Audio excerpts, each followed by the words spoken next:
শরীরে 9টা গুলি খেয়ে প্যারালাইজড হওয়া আর্মি অফিসার কিভাবে অলিম্পিকের সাঁতার প্রতিযোগিতায় জিতে নিজের দেশের জন্য গোল্ড মেডেল নিয়ে আসে, সেটাই দেখবো আজকের গল্প চান্দু চ্যাম্পিয়নে, যেখানে ইন্ডিয়ার সাবেক আর্মি অফিসার মুরলীকান্ত পেটকারের জীবনের কঠিনতর স্ট্রাগল তুলে ধরা হয়েছে। এই মোটিভেশনাল গল্পটি প্রত্যেকেরই দেখা উচিত, তাহলে আর কেউ কখনো জীবন যুদ্ধে হেরে গেলেও ভেঙে পড়বেন না। চলুন তাহলে আর দেরি না করে এই মুভির কিছু দৃশ্য দেখে নিয়ে মূল গল্প শুরু করা যাক।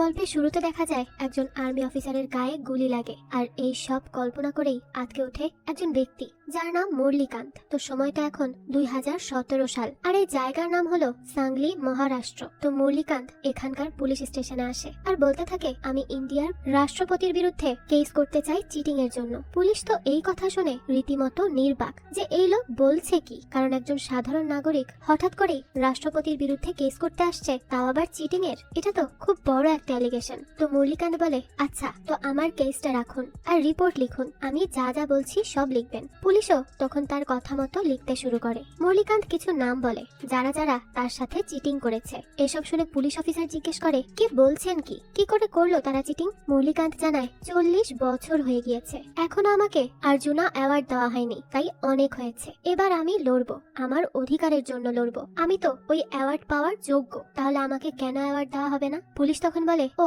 তাই নাকি, তাহলে যান কোর্টে যান, সেখানে গিয়েই অর্জুনকে নিয়ে কেস করুন। রাষ্ট্রপতিকে কেন এসবে আনছেন? অর্জুন আপনাকে অ্যাওয়ার্ড দেয়নি তাই না, তাহলে তো দোষ অর্জুনেরই হলো, তাহলে তার নামেই কেস করুন। তখনই আরেকজন লোক পুলিশকে বুঝিয়ে বলে যে অর্জুন কোনো মানুষের নাম না, বরং যারা খেলায় ভালো করে তাদেরকে সম্মানিত করা হয় এই অর্জুন অ্যাওয়ার্ড দিয়ে। এটা শুনে পুলিশ বলে, কি আপনি আবার খেলতেন টেলতেন নাকি? মুরলীকান্ত তখন বলে, হ্যাঁ আমি 40 বছর আগে খেলতাম। পুলিশ এইসব শুনে হেসে দেয় আর বলতে থাকে, তাহলে কি এত বছর আপনি ঘুমের মধ্যে ছিলেন যে 40 বছর পর আপনার অ্যাওয়ার্ডের কথা মনে পড়লো? এতদিন কি করেছেন? মুরলীকান্ত তখন বলে, এই হাসছিস কেন? পুলিশ তখন বলে, হাসবো না তো আর কি করব, আপনিই বলুন আপনার এত বছর পর অ্যাওয়ার্ড কেন চাই? তখন মুরলীকান্ত জানায়, আমার গ্রামের জন্য চাই। এটা শুনে পুলিশ বলে, গ্রামের জন্য মানে? মুরলীকান্ত উত্তর দেয়, আসলে পাশের গ্রামের মিস্টার ভোসলে সাহিত্যিক অ্যাওয়ার্ড পেয়েছিল, আর এখন তার গ্রামের কত উন্নতি হয়েছে, কিন্তু আমার গ্রামে নেই বিদ্যুৎ, নেই পানি, না আছে ভালো রাস্তাঘাট, তাই আমারও অর্জুনা অ্যাওয়ার্ড চাই, যাতে করে আমার গ্রামেরও উন্নয়ন হয়। আমাকে অ্যাওয়ার্ড দেওয়া হলে আমার গ্রামেরও নাম চারিদিকে ছড়িয়ে পড়বে, তখন অন্তত আমার গ্রামের দিকেও কেউ নজর দিবে আর সবকিছু উন্নত হবে। পুলিশ এসব শুনে বলে, বুঝলাম, কিন্তু আপনি তো দেরি করে এসেছেন, কারণ এতগুলো বছর পর কে দিবে আপনাকে অ্যাওয়ার্ড? কেউ কি আর আপনার কথা মনে রেখেছে? তখনই মুরলীকান্তের সাথে থাকা আরেকটা লোক বলে, কেন দিবে না, যাদব তো পেয়েছে। এরপর পুলিশ যাদবের ব্যাপারে জানতে চায়, তখন একজন জানায়, যাদব হচ্ছে ইন্ডিয়ার প্রথম অলিম্পিক চ্যাম্পিয়ন। তখন মুরলীকান্ত বলে, হ্যাঁ একদম ঠিক বলেছো। পুলিশ তখন জিজ্ঞেস করে, তো আপনি কি করে জানেন? মুরলীকান্ত বলে, কারণ আমাকে আমার ভাই সেখানে নিয়ে গিয়েছিল। তখন পুলিশ জিজ্ঞেস করে, কোথায়, অলিম্পিক্সে? মুরলীকান্ত বলে, আরে না, কারাদ স্টেশনে। এরপরে আমরা মুরলীকান্তের ফ্ল্যাশব্যাক দেখতে পাই, তার অতীতের কাহিনী, যেখানে দেখা যায় সময়টা ছিল 1952। বম্বের কারাদে অনেক অনেক লোকজন যাদবের জন্য এক হয়, তার জন্য অনেক উৎসব উদযাপন করে, কারণ আজ সে এখানে ফিরেছে অলিম্পিক থেকে চ্যাম্পিয়ন হয়ে। সেখানে সবাই যখন যাদবের ফিরে আসার খুশি উদযাপন করছিল, তখন ওই প্রথম ছোট্ট মুরলীকান্তের মনেও এক অদ্ভুত ইচ্ছা জাগে। সেও তখন যাদবের মতোই হতে চায়। সেও সেখানে থেকে খুব খুশি হচ্ছিল আর যাদবের জন্য দীর্ঘায়ু কামনা করছিল। এইসব তো তার খুবই ভালো লাগে। তো এই সবকিছু দেখার পর যখন সে ফিরছিল, তখন সে তার ভাইকে প্রশ্ন করে এই অলিম্পিক নিয়ে। তার ভাই জানায় যে এখান থেকে যে জিতে আসতে পারে তার জন্য গ্রামের সবাই অনেক গর্ববোধ করে, আর ইন্ডিয়াতে তো আগে কখনোই এমনটা হয়নি, এটাই প্রথম, তাই তাকে নিয়ে মানুষের উৎসাহের শেষ নেই। যাই হোক, রাতের বেলা খাওয়ার সময়ও মুরলীকান্ত তার মাকে বলতে থাকে যে যাদবের জন্য 10,000 মানুষ এসেছিল সেখানে, সবাই তার জন্য গর্বিত আর অনেক বেশি খুশিও ছিল তারা। মানে মুরলীকান্তের ছোট্ট মনে আজ অনেক বড় এক স্বপ্নের বাসা বুনতে শুরু করে। পরে তিনি স্কুলে গেলে টিচার যখন সবাইকে জিজ্ঞেস করে তারা বড় হয়ে কি হতে চায়, সবাই তো এক একটা ইচ্ছার কথা জানায়, কেউ ডাক্তার হবে, কেউ ইঞ্জিনিয়ার, এরকমই আরো অনেক কিছু। কিন্তু যখনই টিচার মুরলীকে জিজ্ঞেস করে যে সে বড় হয়ে কি হতে চায়, তখন মুরলী বলে, আমি বড় হয়ে অলিম্পিকে যেতে চাই আর সেখানে খেলে মেডেল আনতে চাই। এটা শুনে টিচার বলে, কি বললি? মুরলি বলে, অলিম্পিক চ্যাম্পিয়ন হয়ে মেডেল আনবো স্যার। টিচার তখন জিজ্ঞেস করে, কিন্তু কি খেলে আনবি? তো এটা বলার সময় থেমে যায় মুরলি, আর তাকে নিয়ে তখন সব স্টুডেন্টরা অনেক হাসাহাসি করতে থাকে। মুরলির পর সবাইকে হাসতে মানা করে আর সে খুবই রেগে যায়। পরে তার সাথে এখানে একটা স্টুডেন্টের ঝগড়াও হয়ে যায়, যার নাম দাগদু। তো দাগদু এখানে মুরলিকে বলে, তুই তো কিছুই পারবি না, তোর দ্বারা কিচ্ছু হবে না, আর তুই হতে চাস চ্যাম্পিয়ন? মুরলি তখন বলে, দেখিস আমি চ্যাম্পিয়ন হবই হব। এটা শুনে দাগদু বলে, হ্যাঁ হ্যাঁ, তুই তো হবি চান্দু চ্যাম্পিয়ন, মানে তুই একটা হেরে যাওয়া চ্যাম্পিয়ন হবি, বুঝতে পারলি? তো এই সব কথাবার্তা বলে মুরলিকে খুব খেপায় দাগদু। এই সব শুনে তো মুরলি খুব রেগে যায় আর পাথর তুলে দাগদুকে মারতে যায়, কিন্তু তখনই মুরলির ভাই চলে আসে আর তাকে আটকে সেখান থেকে নিয়ে যায়। ফেরার পথে মুরলিকে তার ভাই বলতে থাকে, এই তোর কি মাথা খারাপ হয়ে গিয়েছিল? তুই যার সাথে মারামারি করলি সে কে জানিস? দাগদুর পরিবারের কত শক্তি আছে তুই কি আদৌ তা জানিস? কিচ্ছু জানিস না, কেন শুধু শুধু এই ঝামেলা করতে গেলি বলতো? এটা শুনে মুরলি বলে, তাতে কি হয়েছে? আমিও আমার বাবার ছেলে, আমার উপর সে হাসছিল কেন? সে আমাকে চান্দু চ্যাম্পিয়নও বলেছে, আমি নাকি কখনো চ্যাম্পিয়নই হতে পারবো না, এজন্যই তাকে মেরেছি, কারণ আমি চান্দু না, আমি হচ্ছে চ্যাম্পিয়ন। তখন তার ভাই বলে, আচ্ছা তুই চ্যাম্পিয়ন, সে তো ঠিকই বলেছিল, আর খামাখা তো সে আর তোর উপর হাসেনি। তুই কি বা এমন করে দেখিয়েছিস যে মানুষ মানবে তুই চ্যাম্পিয়ন, আর তুই যে কোনো কিছুই করার যোগ্যতা রাখিস? এই কথা শুনে তো মুরলি আর কিছুই বলতে পারে না। তাই তার ভাই তাকে বলে, আচ্ছা তুই চাস তো তোকে সবাই চ্যাম্পিয়ন বলুক আর অনেক সম্মান করুক? মুরলি বলে, হ্যাঁ তাই তো চাই। তো তার ভাইয়ের পর একজন পালোয়ান ট্রেনারের কাছে নিয়ে আসে তাকে, যার নাম গণপত। তো মুরলিকে তার ভাই বলে, তুই সোজা গিয়ে গণপত চাচার পায়ে পড়ে যাবি আর বলবি সে যেন তোকে ট্রেনিং দিতে রাজি হয়ে যায়। এরপরই মুরলি তার ভাইয়ের কথা মতোই গণপতের পায়ে পড়ে যায় আর বলতে থাকে, চাচা আমি পালোয়ান হতে চাই আর অনেক নাম করতে চাই, দয়া করে আমাকে তুমি ট্রেনিং দিতে রাজি হয়ে যাও। গণপত তখন এত ছোট্ট একটা ছেলের মুখে এইসব শুনে হেসেই দেয় আর বলতে থাকে, তুই তো এখনো বাচ্চা, আগে ঠিক মতো নিজের পায়ে দাঁড়ানো তো শেখ, তারপর তোকে ট্রেনিং দিব, আর তখন তুই পালোয়ান হতে আসিস। তো এইসব বলে সেখানে সবাই মিলে মুরলির উপর হাসে। তখন মুরলির আবারও রাগ উঠে যায় আর সে পাথর নিয়ে বলে, এই হাসছো কেন? হাসবে না বলছি, আমি চ্যাম্পিয়ন হতে চাই। তখনই মুরলির ভাই তাকে আটকায় আর শান্ত করে। এরপর গণপত বলে, তোর ভেতরে তো বেশ তেজ দেখা যাচ্ছে, হবি নাকি পালোয়ান? মুরলি তখন বলে, হ্যাঁ তাই তো হতে চাই। তো গণপত বলে, কিন্তু কেন হতে চাস?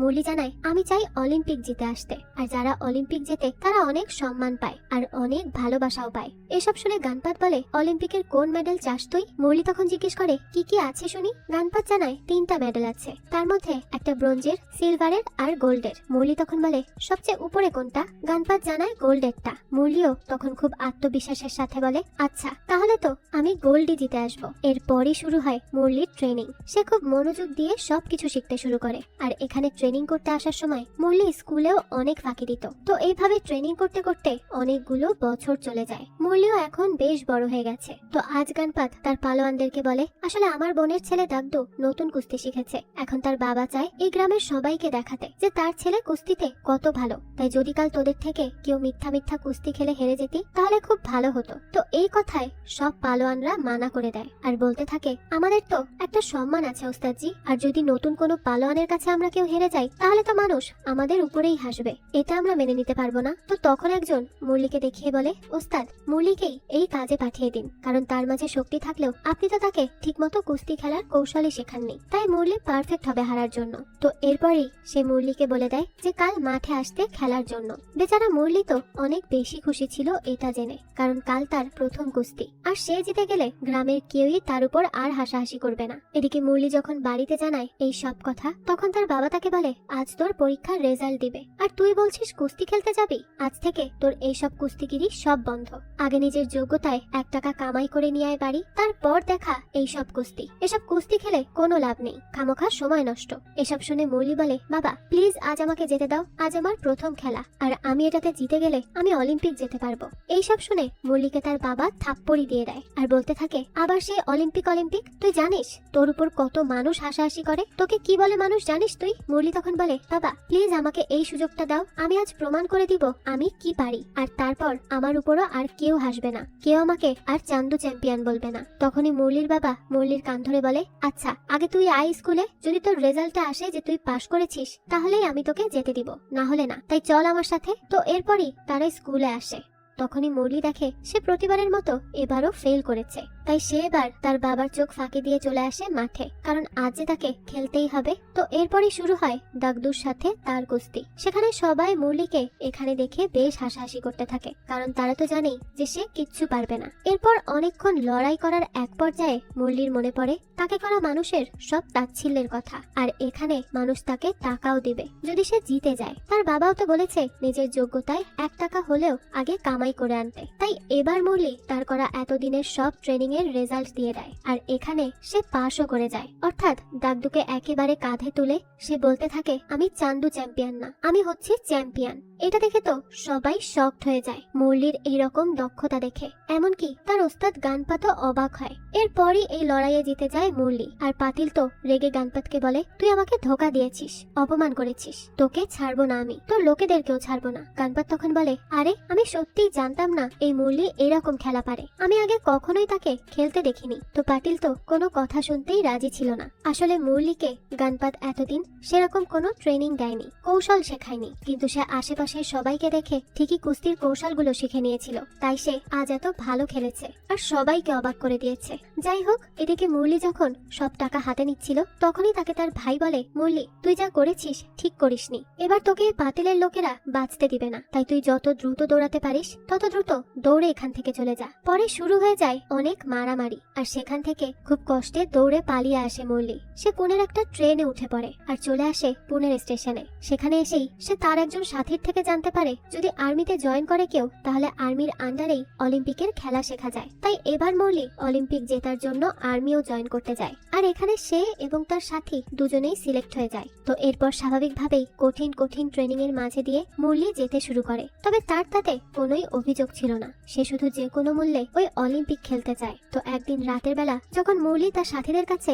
তার অলিম্পিক যাওয়ার স্বপ্নের ব্যাপারে বলে, তখন তার উপর তারই একজন সাথী হেসে ওঠে, আর এবারও সেই আগের মতোই মুরলির রাগ হয়ে যায়, যার জন্য সে তার ওই পার্টনারকে তুলে নেয় কাঁধে আর তাকে মারতে যাবে। তখনই সেখানে চলে আসে তাদের আর্মি ট্রেনার, আর মুরলির এই ব্যবহারের জন্য তাকে শাস্তিও দেয়। বাইরে ঝুম বৃষ্টির মধ্যেই তাকে এনে হামাগুড়ি দেওয়ায়, সেই সাথে তাকে বলে, তোমার মতো একটা ছেলের দ্বারা আর্মি হওয়া অসম্ভব, তাই যাও বাড়ি ফিরে যাও। মুরলি তখন উঠে বলে, না ওস্তাদ, আমি বাড়ি ফিরতে পারবো না। অফিসার তখন জিজ্ঞেস করে, কেন পারবে না? মুরলি জানায়, আমি যতক্ষণ না কিছু করে নিজেকে প্রমাণ করতে পারছি ততক্ষণ আমি বাড়ি ফিরতে পারবো না। তখন অফিসার বলে, তাহলে এটা তো মারামারি করার আগে ভাবা উচিত ছিল, তাই না? তুমি মারামারি কেন করতে গেলে? মুরলি তখন খুব ইমোশনাল হয়ে বলে, ওস্তাদ, সে আমার স্বপ্নকে নিয়ে হাসাহাসি করেছিল, যা আমি মেনে নিতে পারিনি। অফিসার তখন জিজ্ঞেস করে, কিসের স্বপ্ন? মুরলি জানায়, আমি অলিম্পিকে যেতে চাই, গোল্ড মেডেল জিততে চাই। সেই ছোট থেকে আমার এই একটাই স্বপ্ন, আমি অলিম্পিকে জিতে আমার গ্রামে ফিরবো, সবাইকে গর্বিত করব। তাই আমি আর্মিতে এসেছি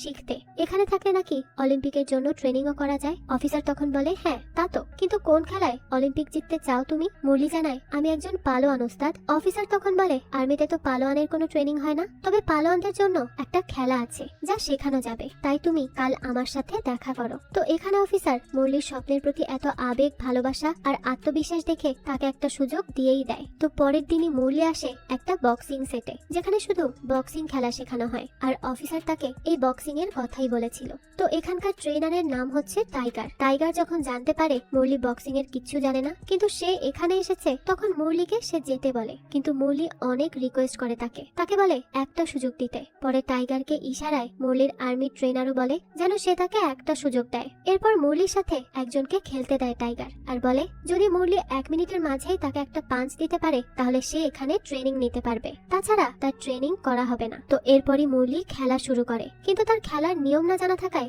বেশ অসুবিধা হচ্ছিল। তবে তখনই তাকে তার সেই সাথী হেল্প করে দেখায় যে কি করে পাঞ্চ মারতে হয়, আর সেটা খেয়াল করেই মুরলি এক জোরে পাঞ্চ মারে, তাও 1 মিনিটের ভেতরেই। আর এইসব দেখেই টাইগার তো খুবই ইমপ্রেস হয়ে যায়, আর মুরলির নাম দেয় ছোট টাইগার। তারপর মুরলির নতুন আর একটা ট্রেনিং শুরু হয়, যেখানে সে অনেক পরিশ্রম করতে থাকে, একই সাথে সে আর্মি ট্রেনিংও করে। তো এভাবে অক্লান্ত পরিশ্রম করার পর তাদের মাঝে মুরলি সহ আরো কয়েকজনকে টোকিওতে যাওয়ার সুযোগ করে দেওয়া হয়, কারণ টোকিওতেই হবে সবচেয়ে বড় মিলিটারি গেম, আর যদি কেউ এখানে জিতে যায় তাহলে সে অলিম্পিকে যাওয়ার চান্সটাও পেয়ে যাবে। তো পরের দিন তারা সবাই তৈরি হয়ে আসে বিমানবন্দরে টোকিও যাওয়ার জন্য, কিন্তু প্রথমবারের মতো বিমানে উঠতে ভয় পায় মুরলি। তার উপর সে একটা খবরের কাগজে পড়েছে এরকম মেঘলা দিনে নাকি বিমান বেশি ধ্বংস হয়। তাই মুরলি টাইগারকে বলে সে আজ না গেলে হয় না। টাইগার তো এটা শুনে তাকে এক ধমক দেয় আর বলতে থাকে, হ্যাঁ এই বিমান তো আমার বাপের, যখন বলবো তখনই ছাড়বে, তাই না? না, চুপচাপ আমার সাথে চলো, একটাও কথা বলবে না। কিন্তু মুরলি তো ভয়ে সেখান থেকে পালাতে যায়। তখনই টাইগার তাকে ধরে বিমানে তোলে।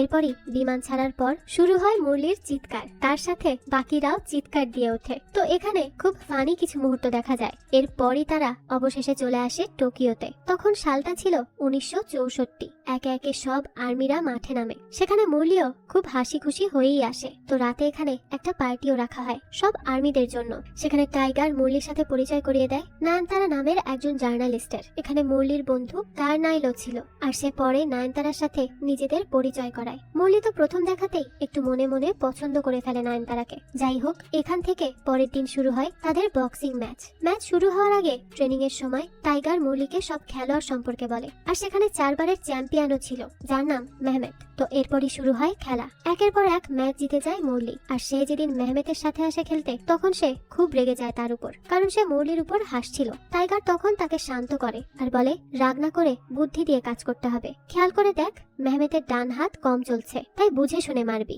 এরপর সেই টেকনিক কাজে লাগিয়ে মেহমেদকেও হারিয়ে দেয় মুরলি। আর সে চলে যায় ফাইনাল ম্যাচে। তো এই ম্যাচ জেতার সময় টাইগার খেয়াল করেছে মুরলির চোখ প্রায় সময় নয়নতারার দিকে যাচ্ছে। আর এটা যে মুরলির খেলায় এফেক্ট করবে সেটার আন্দাজও হয়ে যায় টাইগারের। তাই টাইগার মুরলিকে নয়নতারার থেকে দূরে রাখার চেষ্টা করে, কিন্তু সে কোনোভাবেই পারে না। আজ উগান্ডার খেলোয়াড়ের ম্যাচ, যেটা না দেখেই মুরলি চলে যায় নয়নতারার সাথে ইন্টারভিউ দিতে। টাইগার অনেকবার বলেছে সে যেন এই ম্যাচ দেখে, তাহলে বুঝতে পারবে ফাইনালে তাকে কিভাবে নিজেকে প্রোটেক্ট করতে হবে আর কিভাবে ওই উগান্ডার খেলোয়াড়কে হারাতে হবে। কিন্তু এই মুরলির মাথায় তো চেপে গিয়েছে নয়নতারার ভূত, তাই সে এইসবে আর কোনোই পাত্তা দেয় না।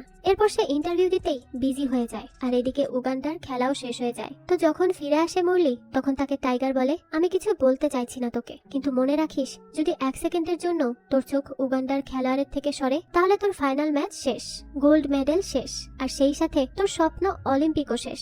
তো তারপর পরের দিন শুরু হয় ফাইনাল ম্যাচ। খেলা শুরু করার এক পর্যায়ে আবারও মুরলির চোখ চলে যায় দাঁড়িয়ে থাকা নয়নতারার দিকে। টাইগার দেখে যে মুরলি কত বড় একটা ভুল করছে অন্যদিকে তাকিয়ে। তাই টাইগার বারবার ডেকে বলে কি করে কোথায় অ্যাটাক করতে হবে ওই উগান্ডার খেলোয়াড়কে। কিন্তু ওই যে মুরলির চোখ তো অন্যদিকেই আছে, যার ফলশ্রুতিতে উগান্ডার খেলোয়াড় তাকে সুযোগ পেয়ে মেরে দেয়। আর মুরলির কান পর্যন্ত পৌঁছেই না টাইগারের নির্দেশনা। এরপরই হেরে যায় মুরলি। তার গোল্ড মেডেল আর অলিম্পিকের আশা ভরসা দুটোই মাটি চাপা হয়ে যায় টোকিওতে। এরপরই দৃশ্য চলে আসে বর্তমানে। আর পুলিশ অফিসার বলে, যা বাবা, সব এখানেই শেষ?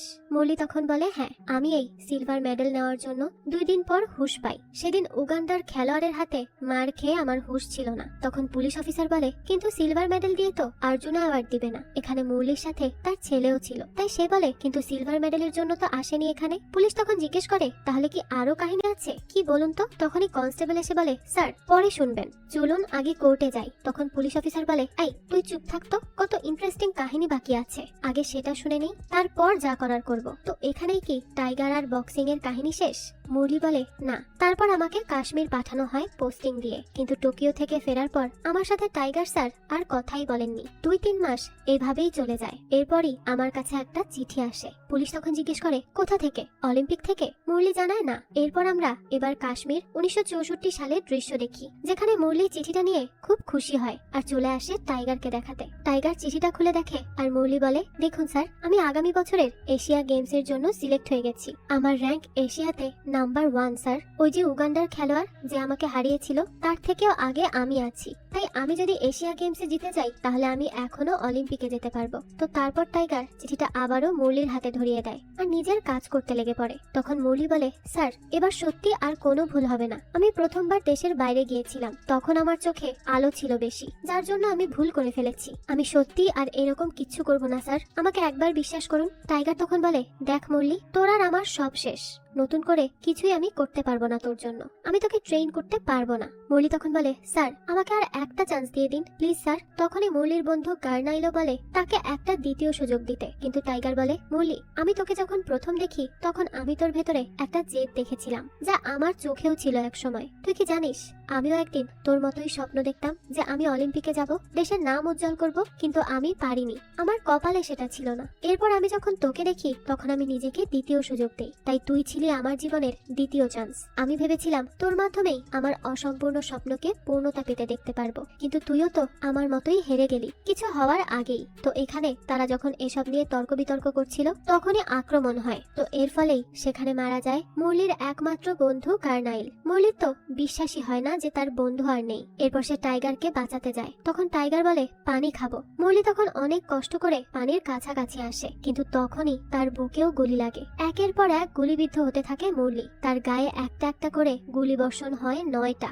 এরপরই মুরলি লুটিয়ে পড়ে মাটিতে তার সমস্ত স্বপ্নগুলোকে নিয়ে। তবে সে বেহুশ হওয়ার আগে পানির বোতলটা ঠিকই তার ওস্তাদের উদ্দেশ্যে ছুড়ে দেয়। সেদিন মুরলি তার এক বুক স্বপ্ন নিয়ে মাটিতে পড়েছিল বলেই হয়তো আজও সে বেঁচে আছে। হয়তো তার এত বছরের স্বপ্নের সামনে কম পড়ে যায় 9টা বুলেট। তো দৃশ্য আবারও আসে বর্তমানে। পুলিশ অফিসার তো এইসব শুনে শকড হয়ে যায় আর বলে 9টা বুলেট লাগলো, কিন্তু আপনি এখনো এখানে নিঃশ্বাস নিতে পারছেন বসে বসে, কিভাবে সম্ভব হলো? মুরলি তখন বলে বেঁচে গিয়েছি তাই আছি এখনো। পা থেকে মাথা পর্যন্ত সব জায়গায় বুলেট ছিল। তখন পুলিশ বলে বাহ, আপনাকে তো সেলুট করতে হয়, এতগুলো তো আমি ট্যাবলেটও খাই না। তো এরপর আগে কি হলো বলুন তো? তো এরপর আমরা 1967 সালের দৃশ্য দেখি, যেখানে দেখা যায় মুরলি বেহুশ হয়ে হসপিটালেই পড়ে আছে। আজ প্রায় 2 বছর পর মুরলির হুঁশ ফিরে আসে, অর্থাৎ সে এতদিন কোমায় ছিল। তো তাকে দেখতে তখন আর্মির কমান্ডো আসে, আর মুরলির হুঁশ ফিরতেই সে আর্মিদের ইউনিফর্মের কালার পরিবর্তন দেখতে পেয়ে তাকে শত্রু ভেবে গলা চেপে ধরে। পরে তারা তাকে বোঝায় যে সে দীর্ঘ সময় ধরে বেহুশ আছে,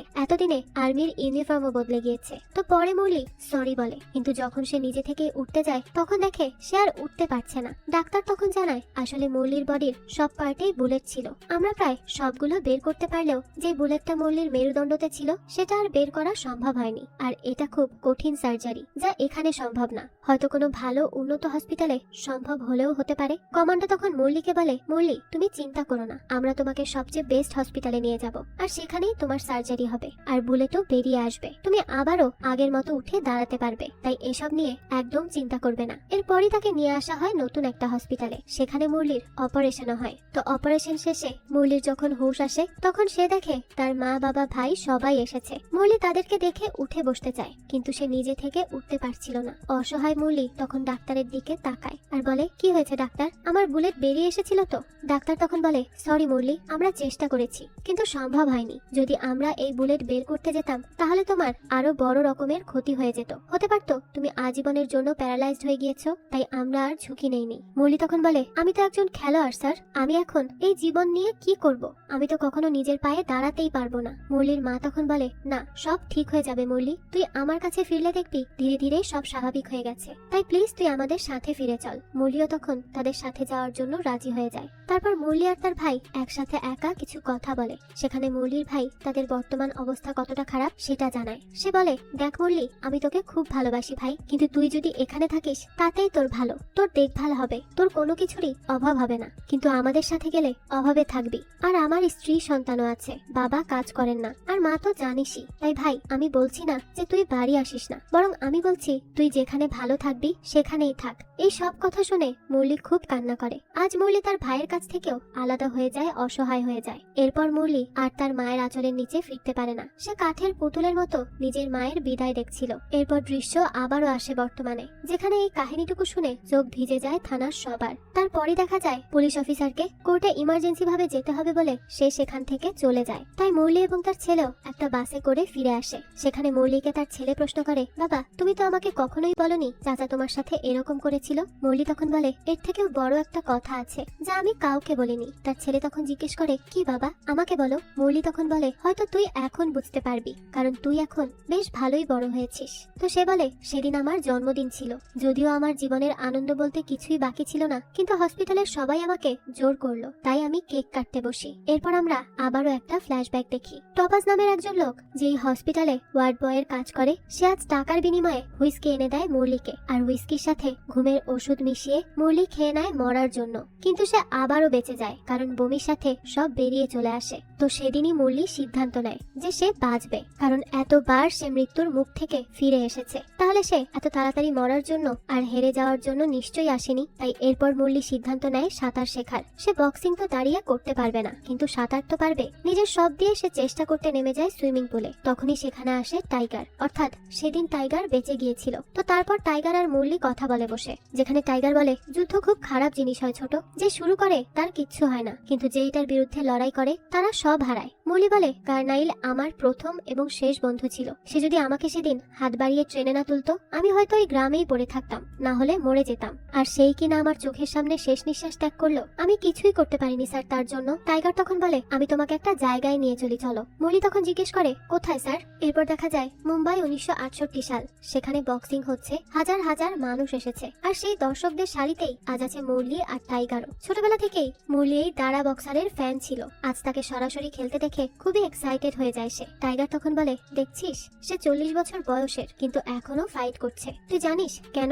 আসলে এই ভাই এক স্বপ্ন দেখেছিল যা পূর্ণ হয়নি। সে সবসময় চাইতো ওয়ার্ল্ড চ্যাম্পিয়ন হবে সে। তুই তো তাকে নিজের প্রথম ওস্তাদ মানিস, তাই না? মুরলি বলে আমি আজীবন তার মতোই হতে চেয়েছিলাম। এটা শুনে টাইগার বলে তাহলে আজ কি হলো হঠাৎ, কেন থেমে আছিস? মুরলি বলে স্যার আপনি তো জানেন আমার দ্বারা দাঁড়ানো সম্ভব না, আমি কি করে নিজের স্বপ্নের জন্য লড়বো বলুন? টাইগার তখন বলে স্বপ্ন আমরা যখন দেখা ছেড়ে দিই আসলে তখনই শেষ হয়। তার আগ পর্যন্ত স্বপ্ন সবসময় আমাদের সাথেই থাকে। আর তুই জানিস এরকম অনেক মানুষ আছে এই পৃথিবীতে যাদের এক পা নেই, কিন্তু তারা হাই জাম্প চ্যাম্পিয়ন, হার্টের সমস্যা কিন্তু দৌড়ে চ্যাম্পিয়ন, আরো না জানি কত রকমের চ্যাম্পিয়ন আছে। তাই তোকে আবারও লড়তে হবে। বল তুই লড়বি, বল তুই চ্যাম্পিয়ন হবি, কি হলো বল? এরপর মুরলি বলে হ্যাঁ স্যার আমি হব চ্যাম্পিয়ন, আমি লড়বো। তো তারপরই মুরলি শুরু হয় আবারও এক নতুন ট্রেনিং, আর তার ট্রেনিং দিচ্ছিল টাইগার। মুরলি ধীরে ধীরে অনেক ইমপ্রুভ করতে থাকে। সে আস্তে আস্তে কারো হেল্প ছাড়াই পানিতে সাঁতার কাটে। পরে টাইগার সময় ধরে রাখে, আর মুরলি তার মধ্যেই পৌঁছানোর প্র্যাকটিস করতে থাকে। দিন রাত মুরলি শুধু পানিতেই সাঁতার কেটে যায়। এরপর অবশেষে মুরলি টাইগারের টার্গেট টাইমের ভেতরেই পৌঁছে যায় সাঁতার কেটে অপর প্রান্তে। এরপর দৃশ্য আসে বর্তমানে, যেখানে থানায় পুলিশ অফিসার এসে কনস্টেবলকে জিজ্ঞেস করে যে মুরলিকান্ত কি এসেছে? কনস্টেবল জানায় না স্যার, এখনো তো আসেনি। তারপর এবার পুলিশ অফিসার ভাবে কিছু একটা হেল্প করতে হবে মুরলিকে। তখন তাকে আবার একটা লোক এসে আইডিয়া দেয় আর বলে স্যার আমরা একটা জার্নালিস্টকে এই ব্যাপারে বলবো, আর সে যদি নিউজ করে তখন দেখবেন সবাই মুরলির ব্যাপারে জানতে পারবে। আর এটা সত্যি হলে আপনি আপনার ক্রেডিট চাইবেন, আর মিথ্যা হলে জার্নালিস্টের বানানো কাহিনী বলে চালিয়ে দিবেন। এতে করে আপনার চাকরিরও কোনো রিস্ক থাকবে না। এটা শুনে পুলিশ অফিসার তার কথায় রাজি হয়ে যায়। এরপর কনস্টেবল মুরলিকান্তকে এসে বলে আরে চাচা আপনি আসলেন না যে থানায়? স্যার আপনাকে অনেক মিস করছিলেন, আর আপনার আর্জুনা অ্যাওয়ার্ডের জন্য স্যার একজন জার্নালিস্টকে ডেকেছেন। সে আপনার গল্পটাকে কভার করে পত্রিকায় ছাড়বে। কিন্তু এবার কেন জানি মন বদলে যায় মুরলির। সে বলে তার আর চাই না কোনো অ্যাওয়ার্ড। তারপর তার ছেলে বলে বাবার এই অ্যাওয়ার্ড দরকার ছিল নিজের গ্রামের জন্য, কিন্তু এখন যখন নিজেই রাস্তা করছেন তখন আর কোনো অ্যাওয়ার্ড দিয়ে কি করবেন? তারপর কনস্টেবল ফিরে আসে, তবে পুলিশ অফিসার একজন জার্নালিস্টকে এ ব্যাপারে সব বলে দেয়। আর জার্নালিস্টও তার এক আর্মি বন্ধুর মাধ্যমে পুরনো আর্মি অফিসারদের রেকর্ড বের করায়। সেখানে অনেক কিছুই লেখা ছিল মুরলির সম্পর্কে। এদিকে আমরা অতীতে সেই মুরলিকে দেখি যে এবার অলিম্পিকে যাওয়ার জন্য আর্মি ম্যানেজমেন্টের কাছে আসে, কিন্তু সেই অফিসাররা তাকে মানা করে দেয় আর বলে আমরা আর্মিদের জন্য খুব বুঝে শুনে টাকা খরচ করি, কারণ অলিম্পিক সুইমিং আজ পর্যন্ত কেউ জিততে পারেনি ইন্ডিয়ার। তাই তুমি এই শরীর নিয়ে গেলে জেতার তো কোনো আশাই নেই। তো এইসব শুনে মুরলি অনেক কষ্ট পায় আর সেখান থেকে চলে যায়। কিন্তু অফিসাররা পরে তাদেরকে কনভিন্স করে নেয় যে মুরলিকে একটা চান্স দিতে। তাই তারা তাকে অলিম্পিক জয়েন করতে নোটিশ দিয়ে দেয়। কিন্তু যেই বছর মুরলি আসে অলিম্পিক খেলতে, সেই বছরই টেররিস্ট অ্যাটাকের জন্য 11 জন খেলোয়াড়ের মৃত্যু হয়। ফলে সেই বছর অলিম্পিক বন্ধ হয়ে যায়। এরপর আরো কয়েক বছর পর অবশেষে মুরলির অপেক্ষা করার দিন শেষ হয়। সে অলিম্পিকের সুইমিং পুলে এসেই পড়ে। আচ্ছা এখানে একটু বলে দেই, এটা কিন্তু ছিল প্যারা অলিম্পিক। তো এখানে তারাই যায় যাদের কোনো না কোনো শারীরিক অক্ষমতা আছে। তো খেলা শুরু হওয়ার আগে টাইগার মুরলিকে বলে যদি তুমি পরবর্তী রাউন্ডে যেতে চাও তাহলে তোমাকে যে করেই হোক 4 নম্বর পজিশনে হলেও থাকতে হবে। এরপর খেলা শুরু হয়। প্রথম দিকে মুরলি ছিল সবার পেছনে। সবাই বলছিল হয়তো আবারও ইন্ডিয়া হতাশ হয়ে ফিরবে নিজের দেশে, কিন্তু শেষ মুহূর্তে এসে সে এগিয়ে আসে 4 নম্বরে। আর এখানে মুরলির সাথে আরো একজন আসে 4 নম্বরে, কিন্তু মুরলি তার থেকে কিছু সেকেন্ড আগে আসায় সে চলে যায় পরবর্তী রাউন্ডে। প্রথম শান্তির হাসি ফোটে মুরলির মুখে। টাইগার আর বাকি অফিসাররাও এবার আরো বেশি কনফিডেন্স পায় মুরলিকে নিয়ে। এদিকে জার্নালিস্ট তার গল্প লেখা শেষ করে আর সেটা ছাপিয়ে দেয় পত্রিকার পাতায়। শহরের আনাচে কানাচে সব মানুষের কাছে পৌঁছে যায় মুরলিকান্ত। অন্যদিকে আমরা দেখি মুরলি এবার তার দ্বিতীয় রাউন্ডে নামে। সেখানেও সে পেছনে ছিল, কিন্তু ফাইনালি সে আগে চলে আসে আর এখান থেকে সে তার ফাইনাল খেলায় জায়গা করে নেয়। কিন্তু এইসবের চক্করে মুরলির সেই বুলেট লাগা আঘাতে আবারও আঘাত লেগে গিয়ে সেলাই একটু ছুটে যায়। তাই পরের দিন মুরলি ঘুমের মাঝেই বেহুশ হয়ে যায়। টাইগার এই সব দেখে তাকে হসপিটালে আসতে বলে, কিন্তু মুরলি বলে আমি ঠিক আছি স্যার। টাইগার বলে আরে মুরলি, এই সেলাইয়ে আরো আঘাত লাগলে তুমি মারাও যেতে পারো। এটা শুনে মুরলি বলে স্যার, সুইমিং পুলে নামলে মরবো কিনা জানি না, কিন্তু যদি আমি আজ না নামি তাহলে নিশ্চিত মরে যাব। স্যার, এখানে যত খেলোয়াড় আছে তাদেরকেও হয়তো মানুষ এইসবই বলেছে যে তুমি এটা করতে পারবে না, তুমি ওটা করতে পারবে না, কিন্তু এই খেলোয়াড়রা কারো কথায় কান্না দিয়ে পরিশ্রম করেছে আর এই পর্যন্ত এসেছে, তাই তারা আজ এখানে আর আমিও এখানে। স্যার, গ্রামে আমায় নিয়ে সবাই সবসময় হাসাহাসি করতো। তারা বলতো আমি চ্যাম্পিয়ন না, আমি চান্দু চ্যাম্পিয়ন, আমি হেরে যাওয়া চ্যাম্পিয়ন। তারা সবাই এসব বলে খুব মজা পেত, তাই তাদেরকে আমি উচিত জবাব দিতে চাই। আর আমি আমার করা এতদিনের তপস্যাকে কোনোভাবেই বৃথা যেতে দিতে পারি না। আমি আজ নামবই খেলায়, তারপর যা হওয়ার হবে স্যার, আমি ফাইট করব সেই সব মুরলির জন্য যারা নিজেদেরকে চ্যাম্পিয়ন দেখতে চায়, সেই সব চান্দুও যে সত্যিকারের চ্যাম্পিয়ন হতে পারে। আমি তাদেরকে দেখিয়ে দিব স্যার, আমার এই শেষ চান্সটা চাই স্যার। এরপর টাইগার আর তাকে কিছু বলেই আটকাতে চায় না, সেও মুরলির কথায় সাপোর্ট করে। এদিকে গ্রামে রেডিওতে বলা হয় প্যারা অলিম্পিকে প্রথমবারের মতো কোনো ভারতীয় নাগরিক সুইমিং গেমে অংশ নিয়েছে আর সে ফাইনালেও আছে। তো এইসব রেডিওতে শুনে মুরলির ভাই তো খুশিতে আত্মহারা। মুরলির যেই বাবা মুরলিকে সবসময় আটকাতে চাইতো, সেই বাবাও আজ খুশিতে কান্না করে ফেলে। আর মুরলির ভাই দৌড়ে এসে তার মাকে বলে মা, আমাদের মুরলি অবশেষে পৌঁছেই গিয়েছে। তার মা তখন জিজ্ঞেস করে কোথায়? সে জানায় মা, অলিম্পিক পৌঁছে গিয়েছে মুরলি, আমি আর বাবা রেডিওতে শুনে এসেছি, সে এখন ফাইনালে আছে মা। তো মুরলির মাও তো অনেক বেশি খুশি হয়ে যায় এটা শুনে। সেই সাথে গ্রামের সবাই সেখানে মুরলির জন্য হাততালি দেয়। এদিকে আজ শুরু হয়ে যায় ফাইনাল ম্যাচ অলিম্পিক সুইমিং এর। মুরলি এগিয়ে যায় একে একে। যখন মুরলি এগিয়ে যাচ্ছিল তখন তার চোখের সামনে ভেসে আসে তার করা এতগুলো বছরের সব লড়াই। সে দেখতে পায় কি করে সে ছোটবেলায় প্রথম কুস্তি শিখতে আসে, কি করে সে আর্মি জয়েন করে, কিভাবে সে তার প্রাণপ্রিয় বন্ধুকে হারায়, কিভাবে তার ভাই তাকে একা রেখে যেতে বাধ্য হয়। এই সমস্ত কিছু দেখার পর মুরলির ভেতরে আরো দ্বিগুণ শক্তি চলে আসে আর সে এগিয়ে যায় সবাইকে ছাড়িয়ে। সবার হার্টবিট বেড়ে যায় যে আগে গিয়ে কি হবে সেটা জানার জন্য, কারণ ওইদিকে রেডিওতে কান পেতেছিল সবাই। ধীরে ধীরে যখন মুরলি সবাইকে ছাড়িয়ে চলে আসে তখন তার অফিসাররা আরোই শকড হয়ে যায়। আর ফাইনালি মুরলিকান্ত তার এত বছরের স্বপ্নের দ্বার প্রান্তে এসেই পড়ে আর জিতেও যায়। ভারতের প্রথম গোল্ড মেডেল প্যারা অলিম্পিক চ্যাম্পিয়ন হয়ে যায় মুরলি, তাও সুইমিং এ, যা আজ পর্যন্ত কেউ হয়নি। এটা দেখে তো চিৎকার করে ওঠে উপস্থিত দর্শকরা আর সেই সাথে